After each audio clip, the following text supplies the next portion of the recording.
من الشيطان الرجيم بسم الله الرحمن الرحيم الحمد لله رب العالمين الرحمن الرحيم مالك يوم الدين إياك نعبد وإياك نستعين اهدنا الصراط المستقيم صراط الذين أنعمت عليهم غير المغضوب عليهم ولا الضالين آمين صدق الله العظيم وصدق رسوله النبي الحبيب الكريم ونحن على ذلك لمن الشاهدين والشاكرين الحمد للہ رب العالمین۔ سورۃ الفاتحہ کی 3 آیتیں ہو گئی۔ الحمد للہ رب العالمین، دوسری آیت الرحمن الرحیم، تیسری آیت مالک یوم الدین۔ ان تینوں آیتوں میں اللہ تعالیٰ کی حمد و ثنا و تعریف بیان کی گئی ہے۔ تمام تعریفیں اللہ تعالیٰ کے لیے ہے جو سارے جہانوں کا پالنے والا ہے، سب پر رحم کرنے والا، سب سے زیادہ مہربان، قیامت کے دن کا مالک ہے، یعنی حساب کے دن کا مالک ہے، یعنی انسان کی زندگی میں جتنے عمل کیے سب کا حساب لیا جائے گا، پوچھا جائے گا۔ تو اب اس کا علاج کیا ہے؟ بھئی ہر عمل کا حساب ہوگا، پوچھا جائے گا یہ گناہ کیوں کیا، یہ نیکی کیوں چھوڑی، نماز کیوں چھوڑی، زکوٰۃ کیوں چھوڑی، روزہ کیوں نہیں رکھا۔ تو اس مشکل مرحلے کو آسان کرنے کا علاج آگے بتایا، ایاک نعبد و ایاک نستعین، کہ ہم آپ ہی کی عبادت کرتے ہیں، کسی اور کی عبادت نہیں کرتے، اور آپ ہی سے مدد مانگتے ہیں، کسی اور سے مدد نہیں مانگتے۔ تو جب آدمی یہ طے کر لے کہ مجھے اللہ تعالیٰ ہی کی اطاعت کرنا ہے، فرمانبرداری کرنا ہے، اللہ کے مقابلے میں کسی کی اطاعت و فرمانبرداری نہیں کرنا، دوست کچھ کہے، معاشرہ کچھ کہے، فرینڈ سرکل کچھ کہے، بیوی کچھ کہے، شریعت کے خلاف تو اس کو نہیں کرنا ہے، اللہ تعالیٰ کے مقابلے میں کسی کی بات کو ماننا نہیں ہے، تو پھر وہ اللہ کی مرضی کے مطابق زندگی گزارے گا، حساب آسان ہو جائے گا، اس کا کامیاب ہو جائے گا۔ آگے فرماتے ہیں وَإِيَّاكَ نَسْتَعِينُ، یعنی جیسے عبادت اللہ کے علاوہ کسی کی جائز نہیں ہے، مدد مانگنا بھی اللہ کے علاوہ کسی سے جائز نہیں ہے۔ اب مدد مانگنے کی 2 صورتیں بیان کی ہیں علماء نے۔ ایک تو روزمرہ کے جو ہمارے حالات ہیں، کام ہے، اس میں مدد مانگنا، بھئی پانی پلا دو، ہمارے یہ کام کر دو، یہ سودا لا کے دے دو، تو یہ جائز ہے، کسی بھی شریعت میں منع نہیں ہے، اس لیے کہ اس کے بغیر تو دنیا کا نظام چل ہی نہیں سکتا۔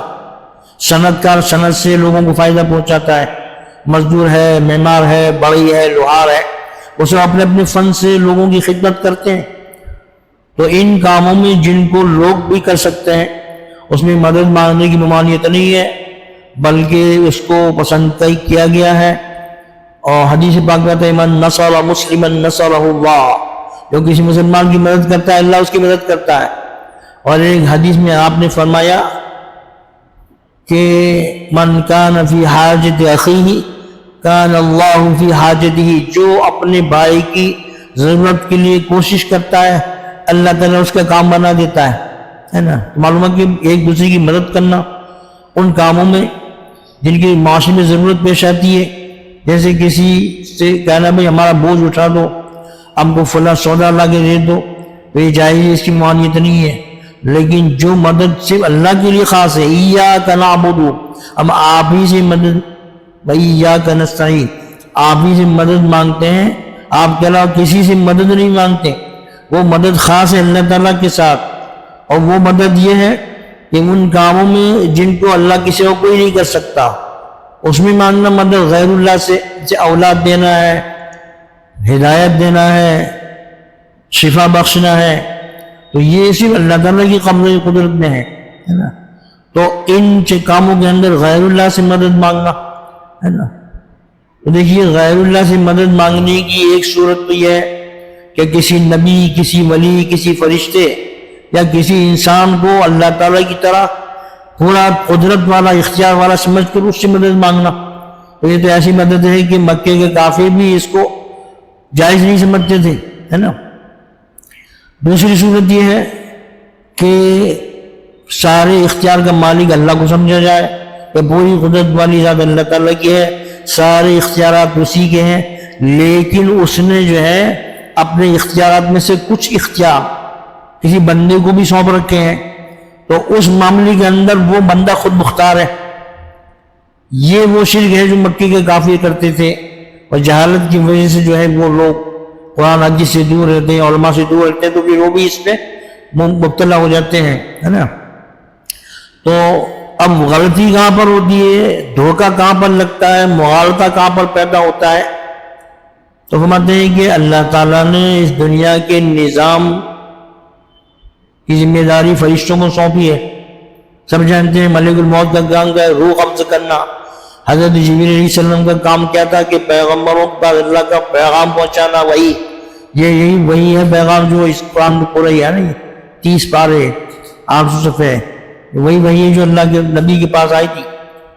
صحابہ نے لکھ لیا اس کو، ہمارے تک پہنچی ہے نا. تو بعض فرشتوں کے ذمے بارش برسانا ہے، بعض کے ذمے روزی پہنچانا ہے نا، بعض کے ذمے جو ہے وہ لوگوں کو آفت سے مصیبت سے بچانا ہے. تو فرشتوں کو الگ الگ کاموں کی جو ذمہ داری کی دی گئی ہے، اسی طرح جو ہے وہ انبیاء علیہ السلام کے ہاتھوں اللہ تعالیٰ ایسی عجیب و غریب باتیں سامنے لاتے ہیں جس کو معجزہ کہتے ہیں کہ وہ کوئی نہیں کر سکتا. معجزہ کا مطلب ہی وہی ہے کہ ایسا کام جو کوئی نہ کر سکے، لوگ اس سے کرنے سے عاجز ہوں.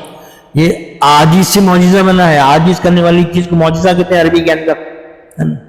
جیسے حضرت صالح علیہ السلام جو اللہ کے پیغمبر تھے، ان کی ہر دھرم قوم نے کہا کہ بھائی ہم تو آپ کو نبی تب مانیں جب آپ جو ہے اس چٹان اور پتھر سے حاملہ اونٹنی نکالیں. حضرت صالح علیہ السلام نے دعا کی، وہ حاملہ اونٹنی آ گئی، ہے نا، اس کی بچہ پیدا ہو گیا، ہے نا. مکے کے کافروں نے آپ سے فرمائش کی کہ اگر آپ چاند کے 2 ٹکڑے کر دیں تو ہم آپ کو نبی مان لیں گے. اللہ کے نبی شہادت کی انگلی اٹھائی، چاند کے 2 ٹکڑے ہو گئے، ایک ٹکڑا مشرق کی طرف، ایک ٹکڑا مغرب کی طرف، ایک پہاڑ کی اس طرف، ایک پہاڑ کی اس طرف. ان کی فرمائش کے مطابق معجزہ دے گا، پھر بھی قسمت میں ایمان نہیں تھا تو کہنے لگے کہ بھائی ان کا جادو تو آسمان پر بھی چل گیا. باقی تو انکار کر نہیں سکتے کہ چاند کے ٹکڑے ہوئے، تو کہنے لگے کہ ہم جو ہے آس پاس سے جو قافلے آتے ہیں ان سے پوچھیں گے، قافلے والوں سے، کہ اگر وہ کہیں گے ہم نے دیکھا تو واقعی یہ معجزہ ہے، اور اگر وہ کہیں گے کہ نہیں دیکھا تو پھر یہ نظر بندی ہے، نظر کا دھوکہ ہے. بعد میں جتنے بھی قافلے آئے جو آس پاس مکہ پہنچ رہے تھے، مکہ مرکز تھا، تو سب نے کہا کہ ہم نے چاند کے 2 ٹکڑے دیکھے، کیونکہ قسمت میں ایمان نہیں تھا تو ایمان نہیں لائے. تو انبیاء کے ہاتھوں جو معجزے ظاہر ہوتے ہیں، عجیب و غریب واقعات ظاہر ہوتے ہیں، یا اولیاء اللہ کے نیک و مقبول بندوں کے ہاتھ سے جو عجیب و غریب باتیں جن کو کرامت کہتے ہیں، نبی کے ہاتھ سے جو عجیب و غریب بات ہوتی ہے اس کو معجزہ کہتے ہیں عربی میں. اور اللہ کے نیک بندے جس کو اولیاء اللہ کہتے ہیں، ان کے ہاتھوں جو عجیب و غریب بات ہوتی ہے اس کو کرامت کہتے ہیں. تو اس کو دیکھ کر لوگوں کو دھوکہ لگتا ہے، ناواقف آدمی کو، سرسری نگاہ سے دیکھنے والوں کو، کہ یہ جو ہے ان کا ذاتی فعل ہے، یہ ان کی خود اپنی قدرت سے انہوں نے کیا ہے. حضرت سلیمان علیہ السلام کے زمانے میں ان کو پتہ چل رہا ہے کہ ایک ملک سبا ہے، سبا ملک کا نام ہے، اس نام سے قرآن میں سورت بھی ہے 22 پارے. اس کی ایک وہاں پر حاکم ملکہ ہے، بہت بڑا ملک ہے، لیکن وہ لوگ جو ہے وہ اللہ کی عبادت نہیں کرتے، سورج کی اور ستاروں کی عبادت کرتے ہیں. یہ خبر ان کو پرندے نے لا کے دی. ان کی تو سلطنت انسانوں پر، جناتوں پر، پرندوں پر، چرند پر، سب پر تھی. تو ایک حدود پرندہ ہوتا ہے، ہمارے جامعہ میں بہت نظر آتا ہے، ایسے پنکھے جیسا ہوتا ہے، اس کے سر پر چھوٹا سا ہوتا ہے، کبوتر سے پتلا ہوتا ہے نا. اس نے جا کے خبر دی. اب کہا کہ اس کا ایک بہت بڑا تخت ہے, وَلَهَا عَرْشٌ عَظِيمٌ, اس کی جو لمبائی چوڑائی لکھی ہے نا اس تخت کی, تو میں نے اندازہ لگا کہ ہماری جامعہ کی جو بلڈنگ ہے نا, مین بلڈنگ, اتنا بڑا چوڑا اتنا بڑا لمبا اونچا تخت تھا وہ, اور 7 بلڈنگوں میں اس کو بند کر کے رکھا جاتا تھا. تو حضرت سلیمان علیہ السلام نے اس کو خط بھیجا, اِنَّهُ مِن سُلَيْمَانَ وَإِنَّهُ بِسْمِ اللَّهِ الرَّحْمَنِ الرَّحِيمِ اللہ تعالیٰ علیہ وَأْتُونِي مُسْلِمِينَ, کہ یہ خط سلیمان کی طرف سے ہے نا, اللہ کے نام سے شروع کرتا ہوں جو سب پر مہربان, سب سے زیادہ مہربان, فرما برداری اختیار کر کے میرے پاس آ جاؤ. اسلام کی دعوت دی.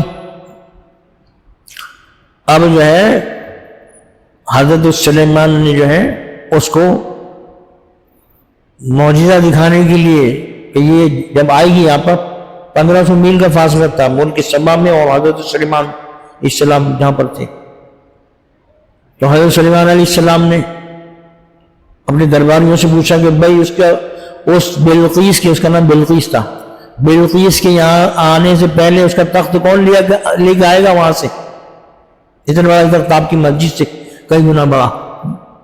تو ایک جن نے کہا کہ اس مجلس کے برخاست ہونے سے پہلے میں لے کے آؤں گا, میں طاقتور بھی ہوں, امانت دار بھی ہوں. اس میں ہیرے موتی جواہرات جڑے ہوئے تھے, نے کہا کہ میں پوری امانت کے ساتھ لا کے دوں گا آپ کی اس مجلس کے ختم ہونے سے پہلے.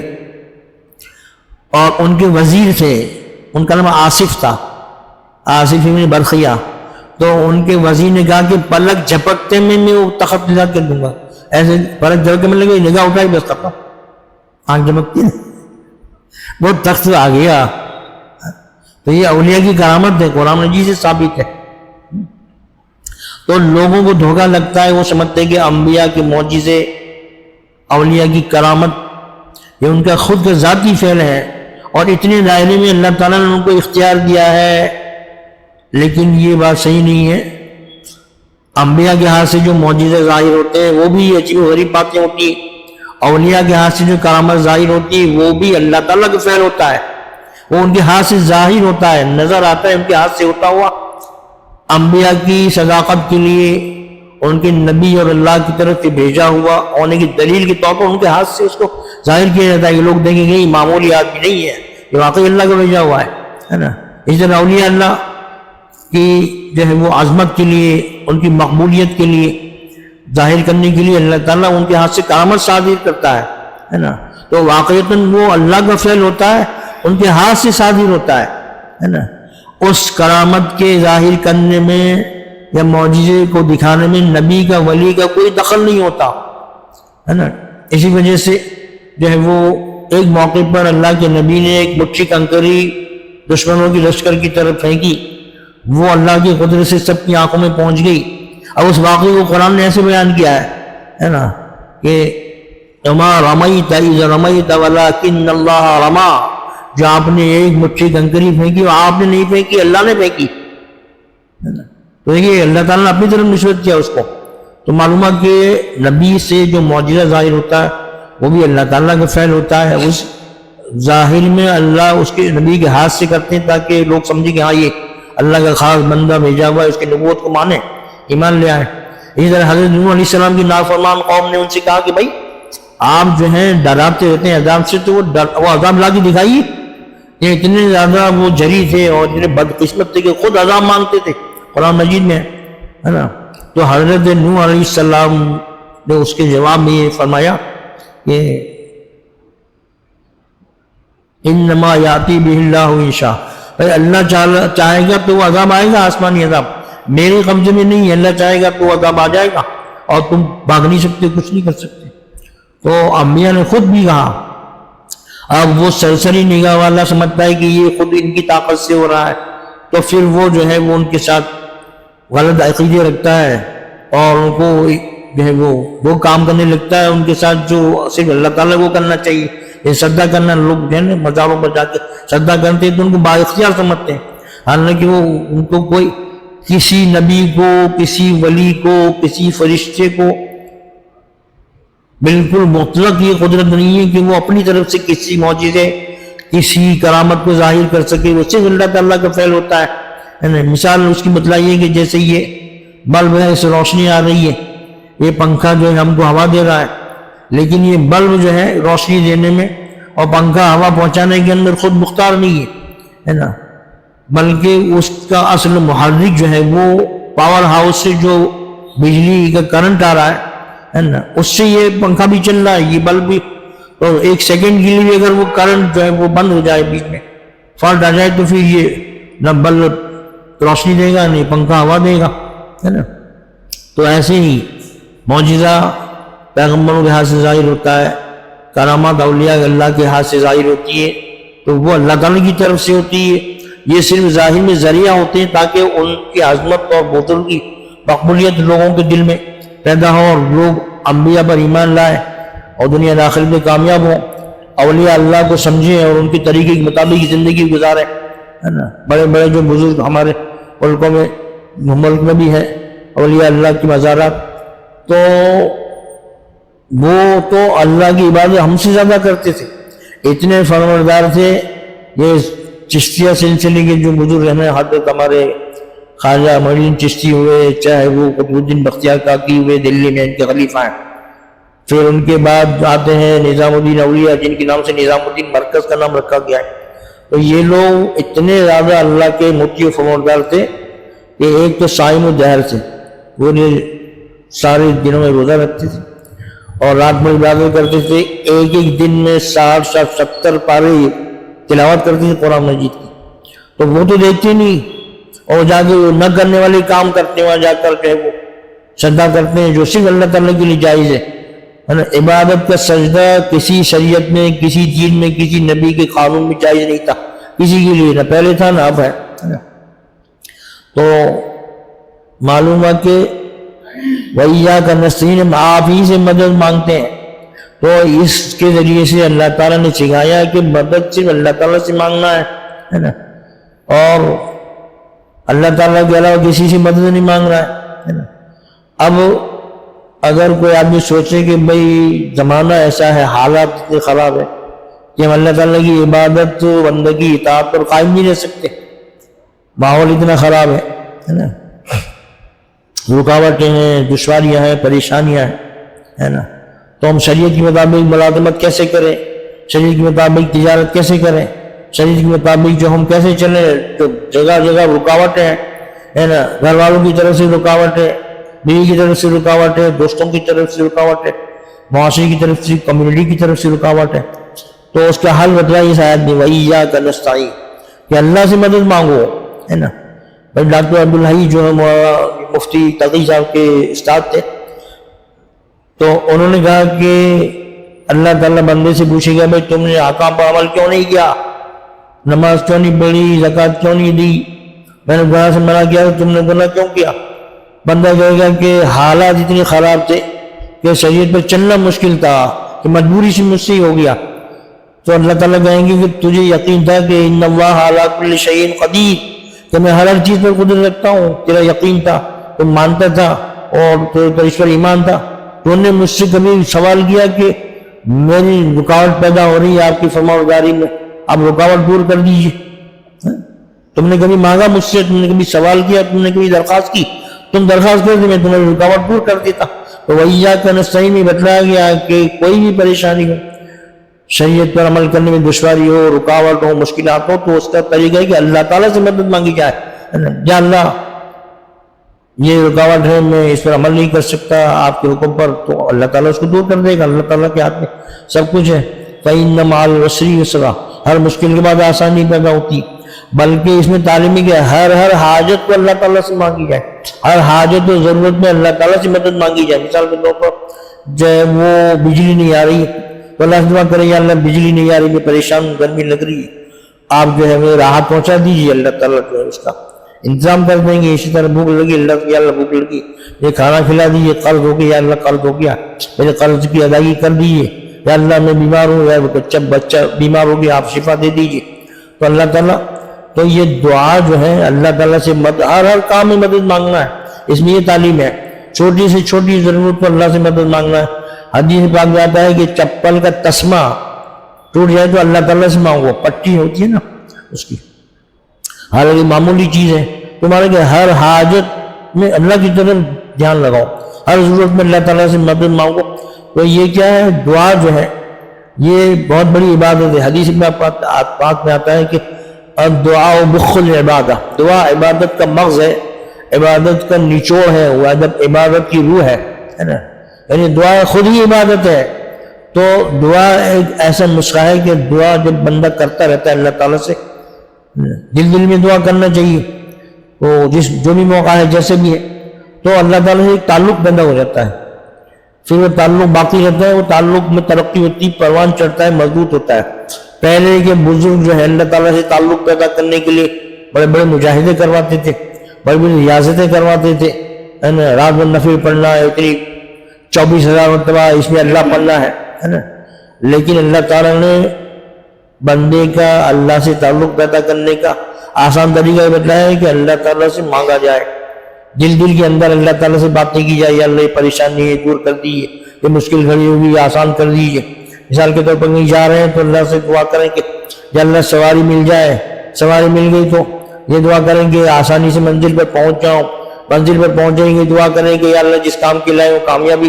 اب ہم لوگوں کی جو ہے وہ خود غرضی اتنی بڑھی ہوئی ہے، اور ہم نے لکھا ہے کہ دعا کرتے ہیں، وہ دعا پوری جو چیز حاصل ہو جاتی ہے پھر بھول جاتے ہیں، اللہ تعالیٰ کا شکر کرنا بھول جاتے ہیں. مثال کے طور پر اسٹیشن جانا ہے، ٹرین پکڑنا ہے، یا اللہ سواری مل جائے وقت پہ پہنچ جاؤں، سواری مل گئی، اب اللہ کا شکر ادا کرنا کہ سواری مل گئی، وہ شکر نہیں کریں گے، پر دوسری حاجت میں ہو جائیں گے صحیح سے پہنچ جاؤں اور جو ہے وہ ٹکٹ آسانی سے مل جائے، جب وہ ہے تو آسانی سے میں سوار ہو جاؤں. تو ایک حاجت پوری کی اللہ نے، شکر نہیں کریں گے اس کو، پر دوسری حاجت پیش کریں گے، دوسری تیسری چیز مانگنے لگیں گے، چوتھی چیز مانگنے لگیں گے. حالانکہ قرآن پاک میں لئن شکرتم لأزیدنکم، اگر شکر کرو گے تو میں اپنی نعمت کو اور بڑھا دوں گا. تو شکر سے نعمت باقی رہتی ہے، اس میں اضافہ ہوتا ہے، ناشکری سے نعمت چھین جاتی ہے نا.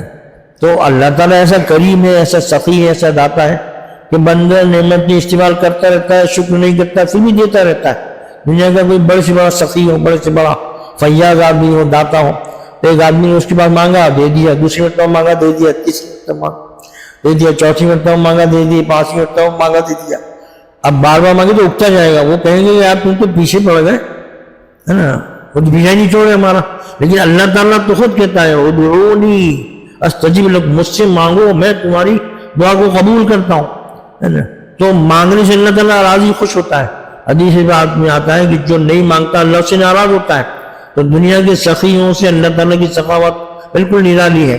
دنیا کے سخی بار بار مانگنے سے اکتاتے ہیں، اور وہ بد اخلاق آدمی ہو تو پھر وہ بد زبانی بھی کرتا ہے نا.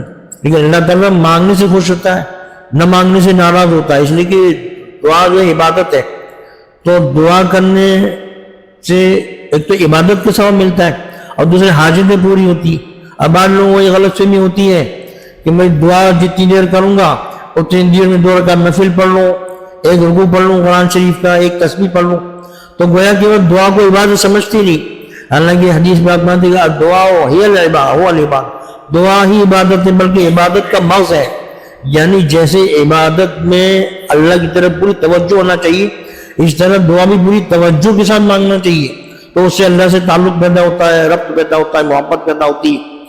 اور اللہ سے تعلق یہ بہت بڑی چیز ہے، بہت بڑی نعمت ہے. تو آدمی ہر حاجت میں اللہ کو یاد کرے، اسی سے مدد مانگے. اور زندگی میں جو مشکلات پیش آتی ہیں تو اس میں اللہ تعالیٰ ہی کا حل بتا دیا کہ مشکلات کا حل یہ ہے، اللہ سے مانگو، اللہ کی طرف رجوع کرو. تو اللہ تعالیٰ کا بندہ قریب ہوتے جاتا ہے، اس کا محبوب بن جاتا ہے. اور اسی کے لیے انبیاء کو بھیجا گیا ہے کہ وہ ہمارے نبی پاک علیہ السلام نے ہر موقع کی، ہر وقت کی دعائیں سکھلائی. اللہ تعالیٰ نے آپ کے قلب پر ڈالا، آپ نے کے الفاظ کے اندر جو اس کو بیان کر دیا. تو یہ دعائیں جو ہیں مسنون دعائیں اللہ کے نبی پاک علیہ السلام کی، وہ ہے کہ چھپے ہوئے فارم ہے. گورنمنٹ اگر کسی طبقے کو فائدہ پہنچانا چاہتی ہے، مثال کے طور پر کسانوں کو کوئی چیز دینا چاہتی، تو وہ اعلان ہوتا ہے چھپا فارم چھپا ہوا ہے، آپ اس کو پر کر دیجئے، اس کو داخل کرا دیجئے. تو مضمون بھی گورنمنٹ کی طرف سے ہوتا ہے، بس آپ کا کام یہ ہے کہ اس فارم کو لے کر پر کر کے اس کو جمع کرا دیجئے ہے نا، وہ آپ کی حاجت پوری ہو جائے گی. تو یہ دعائیں جو ہیں اللہ کے نبی نے ہم کو سکھلائی. اللہ تعالیٰ کے حکم سے تو یہ چھپے ہوئے فارم کی طرح ہے. بس ان دعاؤں کو پڑھنا ہے. تو مطلب کہ حاجت کیسے مانگنا ہے نا. مثال کے طور پر مسجد میں داخل ہونے کی دعائیں کہ والصلاۃ والسلام علی النبی بسم اللہ الرحمن الرحیم اللہم افتح لی ابواب رحمتک، اے اللہ اپنی رحمت کے دروازے میرے لیے کھول دے.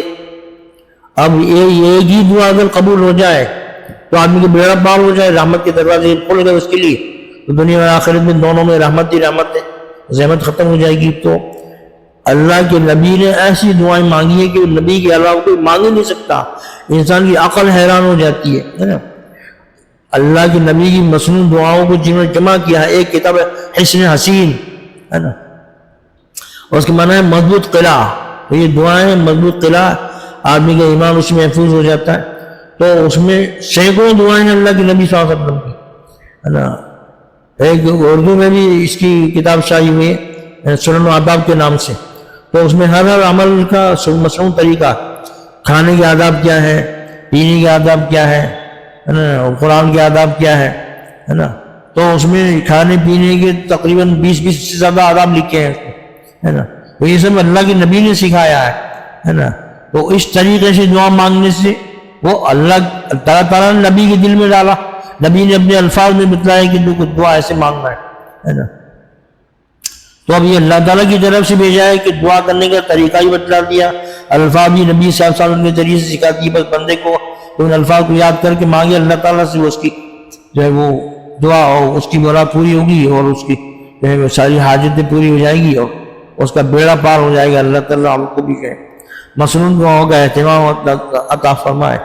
اور جو ہے وہ ایک حدیث جو ہے، ایک حضرت ابوبکر رضی اللہ تعالیٰ عنہ کا ارشاد ہے کہ جو شخص جو ہے نماز کے بعد اور نیکی کے بعد دو باتیں کہہ لیتا ہے نا، یعنی الحمدللہ کہے اور استغفر اللہ، تو یہ عمل شیطان کی کمر توڑ دیتا ہے.